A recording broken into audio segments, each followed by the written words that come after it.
आनंददायी आहे. माझा जन्म एका प्रेमळ आणि साध्या कुटुंबात झाला. माझे आई वडील माझ्यावर खूप प्रेम करतात. ते माझी खूप काळजी घेतात आणि मला चांगले संस्कार देतात. लहानपणापासून त्यांनी मला चांगले, प्रामाणिक आणि शिस्त, मेहनतीचे महत्त्व शिकवले आहे. त्यामुळे मला चांगला माणूस बनण्याची प्रेरणा मिळते. माझे बालपण खूप आनंदात गेले. माझ्या कुटुंबातील सर्वजण मला खूप प्रेम देतात. आम्ही एकमेकांची काळजी घेतो आणि आनंदाने राहतो. माझे आई वडील मला नेहमी चांगल्या सवयी लावायला सांगतात. ते मला वेळेचे महत्त्व समजावून सांगतात. त्यामुळे मी रोज वेळेवर अभ्यास करण्याचा प्रयत्न करते. मी इयत्ता 6व्या वर्गात शिकत आहे.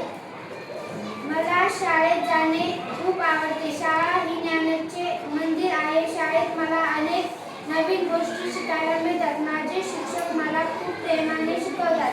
ते मला नेहमी अभ्यास करण्याचा प्रोत्साहन देतात आणि योग्य मार्ग दाखवतात. शाळेत मला अनेक मित्र-मैत्रिणी मिळाल्या आहेत. आम्ही एकत्र अभ्यास करतो, एकत्र खेळतो आणि एकमेकांना मदत करतो. मित्रांसोबत वेळ घालवायला मला खूप आवडते. मला वाचन, लेखन आणि चित्र काढणे आवडते. कधी मला खेळायलाही खूप आवडते. खेळ खेळण्याने शरीर तंदुरुस्त राहते आणि मन आनंदी राहते. माझे आई वडील आणि शिक्षक माझ्यासाठी खूप महत्त्वाचे आहेत. ते नेहमी मला चांगल्या गोष्टी शिकवतात. त्यांच्या मार्गदर्शनामुळे मला जीवनात पुढे जाण्याची प्रेरणा मिळते. मी नेहमी मन लावून अभ्यास करते आणि चांगले गुण मिळवण्याचा प्रयत्न करते. माझ्या शाळेत अनेक चांगले शिक्षक आहेत. ते आम्हाला प्रेमाने शिकवतात आणि योग्य मार्गदर्शन करतात. त्यांच्या शिकवण्यामुळे मला अभ्यासाची आवड निर्माण झाली आहे. शाळेत आम्ही रोज नवीन नवीन गोष्टी शिकतो. माझ्या जीवनात माझ्या मैत्रिणींचेही खूप महत्त्व आहे. आम्ही एकत्र अभ्यास करतो, खेळतो आणि एकमेकांना मदत करतो. त्यामुळे शाळेतील जीवन खूप आनंदी वाटते. मला माझे आई वडील मला नेहमी चांगले संस्कार देतात. ते मला प्रामाणिकपणा आणि मेहनतीचे महत्त्व शिकवतात. त्यामुळे मला जीवनात पुढे जाण्याची प्रेरणा मिळते. माझ्या आयुष्यात मला खूप काही शिकायचे आहे. प्रत्येक दिवस मला नवीन अनुभव देतो. चांगल्या सवयी लावून मी नेहमी प्रामाणिक वागण्याचा प्रयत्न करते. मोठ्यांना आदर करणे आणि लहानांवर प्रेम करणे हे मला खूप महत्त्वाचे वाटते. मला माझ्या देशासाठी आणि समाजासाठी काहीतरी चांगले काम करायचे आहे.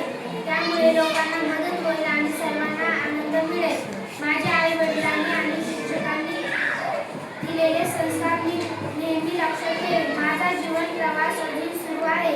पुढे मला खूप काही शिकायचे आहे. चांगले शिक्षण घ्यायचे आहे. माझ्या आई वडिलांचे नाव उज्ज्वल करायचे आहे आणि समाजासाठी काहीतरी चांगले काम करायचे आहे. माझे स्वप्न आहे मेहनत, प्रामाणिकपणा आणि चांगले विचार यांच्या जोरावर मी माझे स्वप्न पूर्ण करण्याचा प्रयत्न करेन. माझे शिक्षकांचे खूप मोठे योगदान आहे. त्यांनी मला नेहमी योग्य मार्ग दाखवला आणि चांगल्या सवयी लावल्या. त्यामुळे मला अभ्यासाची आवड निर्माण झाली आहे. माझ्या शिक्षकांचे मार्गदर्शन मला नेहमी पुढे जाण्याची प्रेरणा देते. माझा जीवन प्रवास स्वप्नांनी भरलेला आहे. प्रत्येक पावलावर नवीन अनुभव मिळत आहे. कधी आनंद, कधी दुःख, एका पण धैर्याने पुढे चालत राहणे शिकवलं. आई वडील प्रेम आणि ताकद आहे. त्यांच्याच आशीर्वादाने माझी वाट सुधरत आहे. मेहनत, प्रामाणिकपणा आणि चांगले विचार यांनी सुंदर होतो माझा जीवन प्रवास. आज मी इयत्ता 6वीमध्ये शिकणारी एक साधी विद्यार्थी आहे. पण माझ्या मनात खूप मोठे स्वप्न आहेत. मला मेहनत करून माझ्या आई वडिलांचे नाव उज्ज्वल करायचे आहे. मला चांगली व्यक्ती बनून समाजात आदर मिळवायचा आहे. माझ्या आई वडिलांनी माझ्यासाठी जे कष्ट घेतले आहेत त्यांचे फळ मला त्यांना द्यायचे आहे. जीवनाचा हा सुंदर प्रवास स्वप्नांनी भरलेला खास. प्रत्येक पावलावर नवी शिकवण मिळते. मेहनतीने यशाची किंमत मिळते. अडचणी आल्या तरी घाबरायचे नाही. धैर्याने पुढे चालत राहायचे आहे. माझ्या स्वप्नांचा उजळेल प्रकाश असा सुंदर राहो माझा जीवन प्रवास. शेवटी एवढे सांगावेसे वाटते की जीवन हा सुंदर प्रवास आहे. मला